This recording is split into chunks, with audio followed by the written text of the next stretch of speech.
Okay, you are going to need to get your notebook out, and we are going to label this page Steps for Word Problems. So pause the video if you need time to write this title, Steps for Word Problems. So our first step in the word problems is you need to read the whole word problem. Sometimes when we come up to a word problem, we get so scared, and I even do it too, and so we don't read the whole problem. So our first step for reading word problems is reading the whole problem without stopping. Just read it all the way through. All right? Step 2. Reread the problem or question and identify the numbers you are using. So reread the problem and identify the numbers you are using.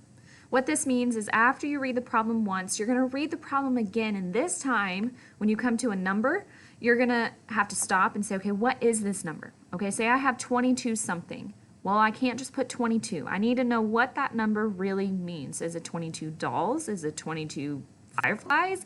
Is it 22 cents? 22 dogs? What is it? So you're going to have to identify what those numbers are. Step 3, you need to identify what the question is asking. Is it asking you to add something, subtract, multiply, divide? What is the question asking you? So that's your step 3. After you read the whole problem, you're going to reread the problem and identify the numbers. And then step 3, you're going to identify what is it asking you to do. Add, subtract, multiply, or divide. And step 4, solve the problem. Because after you've identified what it's asking you to do, you can now solve the problem. And step 5, your final step, is to answer the word problem with a sentence. Anytime you have a word problem, you need to answer it with a sentence. If I have this long word problem, it's asking me how many dogs are there in total, and I just answer it 22 dogs, that's not necessarily correct because I need to answer the problem. There are 22 dogs in total. So anytime you have a word problem, you need to answer it with a sentence. So go back through, pause the video when you need to, and write those steps down in your notebook. We'll go back through one more time. This time, pause the video if you need to. Step 1, read the whole problem. Step 2, reread the problem and identify the numbers you are using. Step 3, identify what the question is asking. Is it asking you to add, subtract, multiply, or divide? Step 4, solve the problem. Step 5, answer the word problem with a sentence. So now we're going to practice together.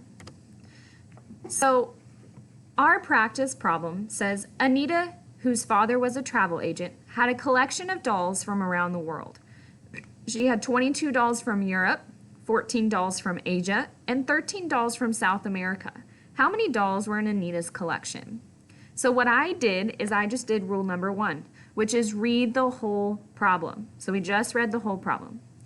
Rule number 2, or step number 2, is reread the question and identify the numbers you're using. So over here I've already started a box for my numbers I'm using.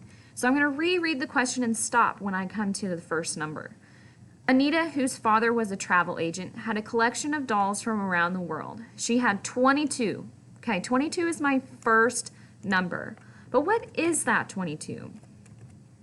Is it 22 Europe? 22, what is it? Well, next to it says 22 dolls. So what I'm going to do is I'm going to highlight that to let me know, okay, that's my first number. Let's choose a different number. And I need to put down that that means 22 dolls. Okay, so that's my first number I come across. So she had 22 dolls from Europe. 14 dolls, there's my second number, so I'm going to highlight and write it down. Because sometimes you may not have a highlighter. You can underline it maybe. From Asia, and 13 dolls from South America. So I just identified what my numbers are. I have 22 dolls. Coach Joe, could you please go to... I have 22 dolls, 14 dolls, 13 dolls.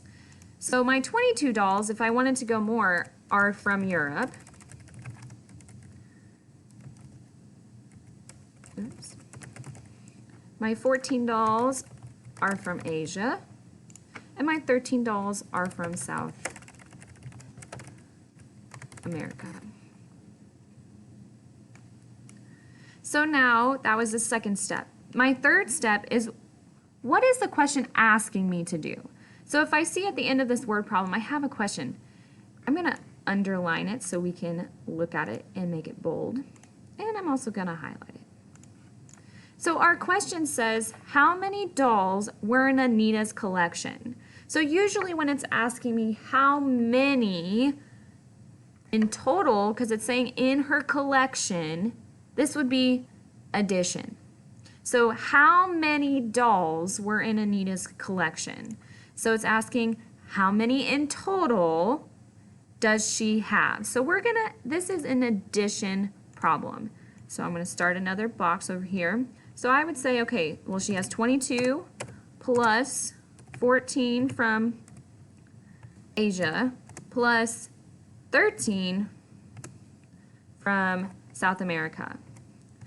And then we're going to add this up. So I want you to pause the video and I want you to add this up and then unpause it when you're done.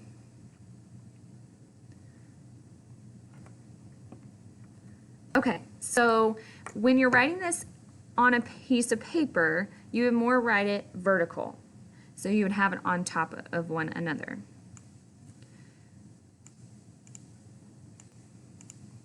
So if we add, we have 3 plus 4, which is 7, plus 2, which is 9. And then we need to add our tens place, 1 plus 1 plus 2, which would give us 4. So our answer is 49.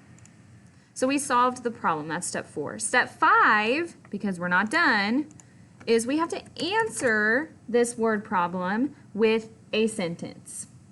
So how we would answer this is we would say Anita has 49 dolls in her collection, because this is answering this question.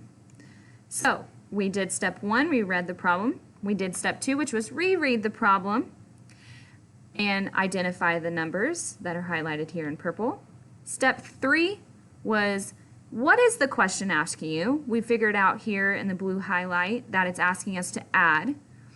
And then 4, we solved the problem. And 5, we answered the problem in the correct form, which is in a sentence. So go back through, rewatch this video as many times as you need to, and make sure you come to class ready to do more.